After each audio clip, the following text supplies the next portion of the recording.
Good afternoon, and thank you for joining us for this policy committee meeting.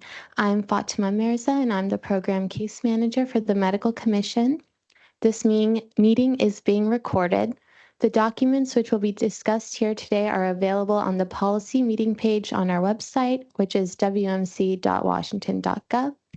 Attendees, if you would like to ask a question or speak, please use the raise your hand function or the chat. When commenting, we request you avoid commenting on ongoing investigations or disciplinary cases. Please make sure your comments pertain to the agenda items. Panelists, please make sure your line is muted if you're not speaking. Christine Blake is the chair for the policy committee Once the presentation is finished, Ms. Blake will open the floor for committee and public discussion. And with that, I will hand it over to Ms. Blake. Thank you. Thank you very much. And thank you all for being here today on this, where I am, a lovely fall day. I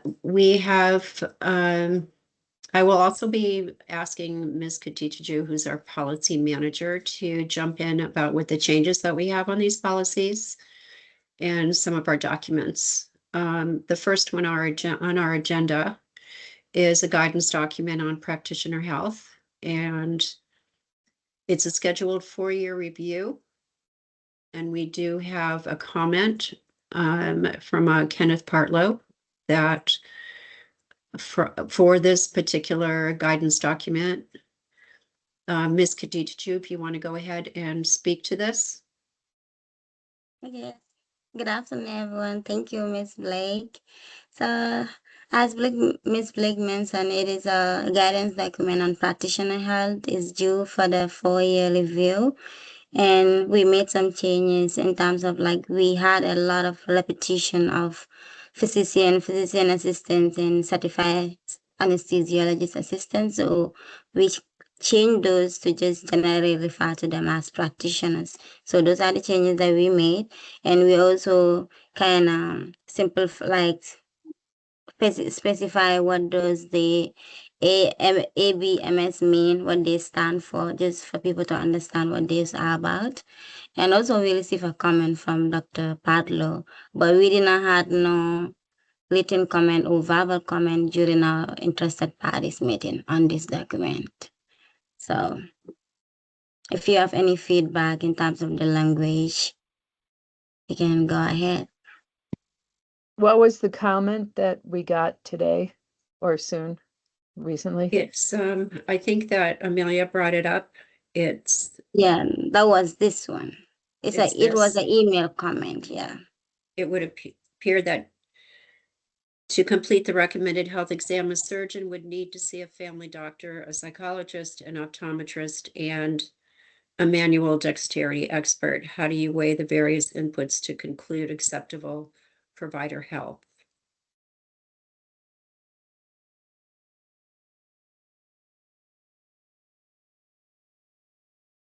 I don't know. I didn't see how that comes out in this. Maybe I missed it.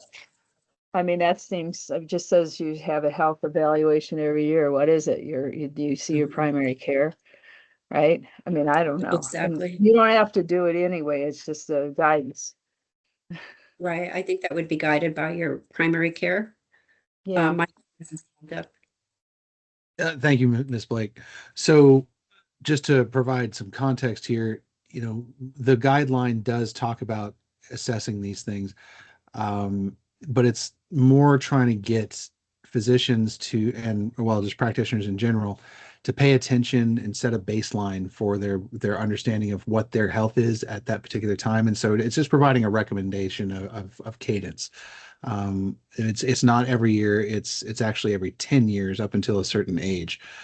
So with respect to what Dr. Partlow is saying, I think you can probably make a pretty strong argument that you could accomplish most everything that he talks about, excuse me, with a single family visit. Because I haven't been to the family medicine visit where I haven't had my eyes checked, where they haven't had me fill out a psychologic form of, how am I feeling? Am I suicidal or not, or anything like that. That's standard procedure for every one of these visits. Dexterity, that's something else, but I think it's also one of those deals where you know if your dexterity is going and you know what to pay attention to. And that's really coming back full circle to this guidance document. Understand your baseline and know what you need to pay attention to, because you know, based off of the last evaluation, say 10 years ago, that you've declined or something has changed, and you need to pay attention to that and try and modify your practice to accommodate it. Thanks, Micah. Are there any other comments with regard to this document? I don't see any hands up. I don't know if you do. My apologies for the dogs in the background.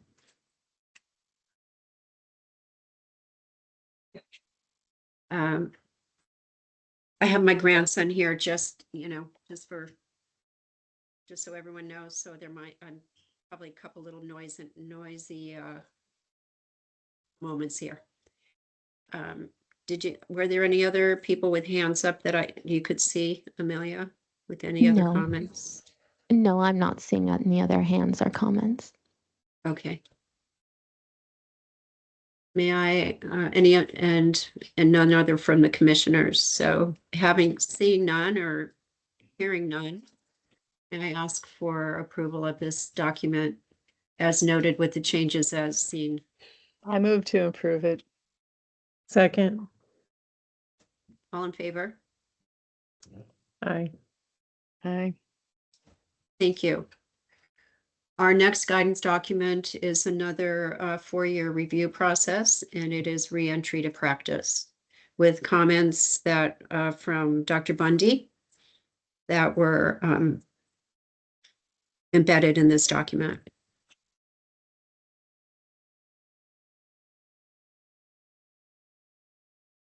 So Dr. Bundy commented and recommended changing the wording to, and I just need to drag that over a little bit, to health-related impairment rather than mental or physical condition or substance abuse disorder. Well, he had a second one, though. And then, Health right, condition, including psychiatric, non-psychiatric conditions and substance use disorders. correct. So, I assume he wanted the second one. yes. That's fine with me. Yeah, so he has 2 comments in there. One, recommending changing the wording to health-related impairment. One comment, That's on the physical and mental continued health. to right. So Yeah. are there any questions or concerns with regard to Dr. Bundy's input? Hillary There's a hand. has her hand up. Oh, thank you. Yes, Hillary Norris with the Washington State Medical Association. Thank you. I just wanted to quickly state our support for the recommendations Dr. Bundy put forward. Thank you. Thank you. Any other questions or comments with regard to the other? And Ms. Katita-Ju, I'm going to turn it over to you to continue on. Yeah, thank you. So that was the only comment that we had added, and it was during the before the interested parties meeting actually. So he wanted us to make this change, and we also added the certified anesthesiologist assistant as also part of the practitioners. That is at the beginning of the document. So those are the only changes that we made. So if you have any other feedback. I move to make those changes. And approve it. Second. Thank Yeah. you. Any Thank you. other? Hearing no other comments, motion to approve. Not for me. Oh, Sorry, I just got Here. interrupted by a 5-year-old, so my apologies. oh, Karen, Dr. Domino moved and I seconded, so Thank you. All in favor? aye. Aye. Thank you. Our next document, I believe, is another 4-year Yes. review. And it is another guidance document, reentry to practice for practitioners with suspended licenses. Ms. Khadija. Thank you. So this one too, we added the certified anesthesiologist assistant as part of the language. And also we received a comment, a verbal comment during the interested parties meeting from Dr. Yu, who was once a commissioner, I believe. So she have some recommendation on the guidance section. So she opposed the wording of this part, like may require, because she argued that practitioners that have suspended license should always be required to prove clinical competency before resuming practice due to unlikely skin decline. So she mentioned that we added the commission may require. So she said we should say the commission required instead. Well, a lot of the things that were listed there, they can't do because they don't have a license. What they can do is go to a program that assesses them, their knowledge and skills and performance, right? Because these are suspended licenses.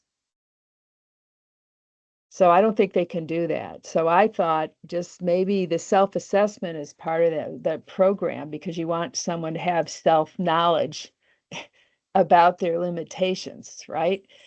And but maybe I thought just remove the word self-assessment, and you could mention that most of these people go to programs, we send them all over to that because they can't, their license is suspended, so they can't work. I would like to add that we don't always suspend for competency issues. Sometimes there's other issues. And so having the language may require gives some latitude around that, because if it's a lack of cooperation or some different issue that maybe has been dealt with because of, I don't know, extenuating circumstances or something, that not necessarily competency assessment or these kind of programs aren't necessarily indicated. So I think that language gives latitude, may require, often requires. I mean, anyway, that was my thought. Micah, you have your hand up. Yeah, Dr. Lyle touched on a bit of what I was going to cover. This is a guidance document. And so, it doesn't have the force of policy or rule. So you're absolutely right that may needs to be there, because there's a lot of reasons you can be suspended. It can be that we took a direct action. It could be we're mirroring something from out of state. That could be as minor as didn't do their CME. We also have suspensions that occur that are not related to what we do, which such as failure to pay child support. That's something that happens and someone gets suspended. We don't have anything to do with that. So I think keeping the may in there and keeping it flexible allows for the guidance document to work the way it is. With respect to the self-assessment, we're talking about something that we don't run. We're talking about a reentry program, and we're simply stating that they at a minimum need to have this. I appreciate what Dr. Yu's talking about, but that's talking about self-assessment in a vacuum, where you're doing it on your own, not in the context that we're talking about here in this sentence, which is you need to go to a reentry program and it needs to, at a minimum, contain this. So I would recommend rejecting the two comments. Thank you. Micah, could we just concerns? if there's some concern over the self-assessment, put that last? Because there's some confusion. I mean, to me, it seems straightforward.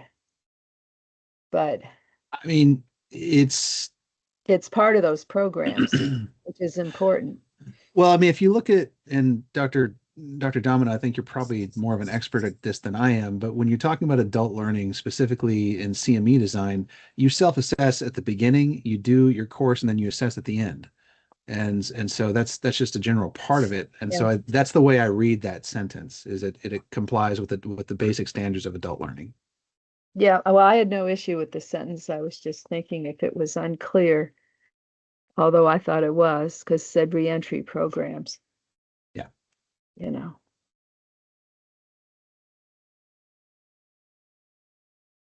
I'm happy to leave it as is. And just add the other certified anesthesiologist assistant. I'll make a Dr. Lyle? motion. Yeah, I'll make a motion to accept this document as is without any changes. Other than what Except for we the have. certified anesthesiology assistants. Mhm. Yeah. Anesthesiologist assistants, yeah. I second. All in favor? Aye. Oh, good. Thank you. Our final document is a guidance document, another guidance document up for its 4-year review process, informed consent and shared decision-making with additional comment. Ms. Khadija. Thank you. So this one we didn't receive no comment outside. It was just the anesthesiology assistant that we added. So no other comment outside. So if you have any other feedback on the language. We wanted, let's take a look at the comment from Janet. Oh, sorry, that was an email comment. Mhm. Yeah, I forgot Mhm. about that. Sorry.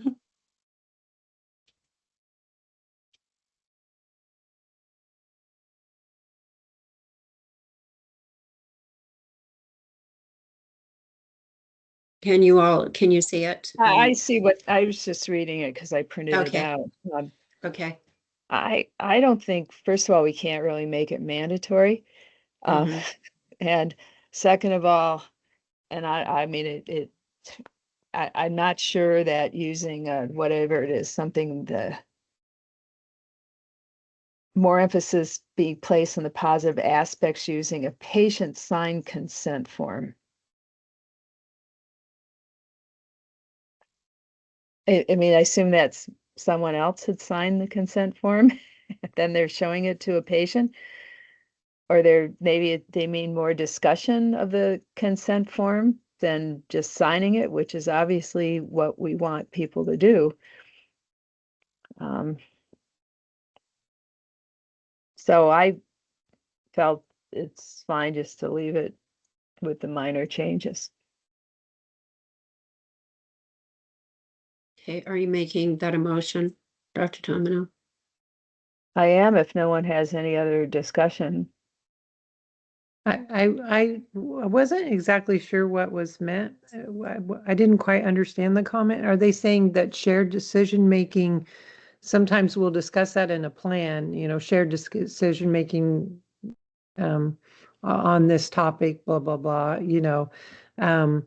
and that they are saying that that should be a signed document instead of, because usually when you do a procedure or when I've done a procedure, there's a patient signature somewhere. So I wasn't sure the distinction that was being made here.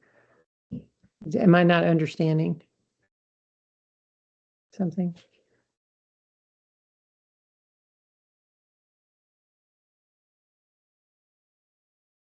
Do you feel that this is something that needs to be addressed in this document, or we just accept the comment as noted and move forward with the? I think Micah's there. Yeah. Micah? Just a quick thing. I don't see a particular suggested ad in this Oh, okay. comment. And so they're saying they think that more positive, it would be positive to have more emphasis on this. That's exactly what this guidance document is doing, because we have to remember that informed consent is actually housed in RCW. And so there's a limited amount of movement that we can actually do as the medical commission because there are standards in place already. So I think if you're comfortable with noting that you received the comment and feel that the guidance document still meets that spirit of the comment, which I would suggest it probably does, then you could just note it as received and move forward. Right. That's what I thought, Micah. Thank you. Sounds good. I So move we motion accept by the changes as were listed in here. Second. all in favor. Aye. Aye.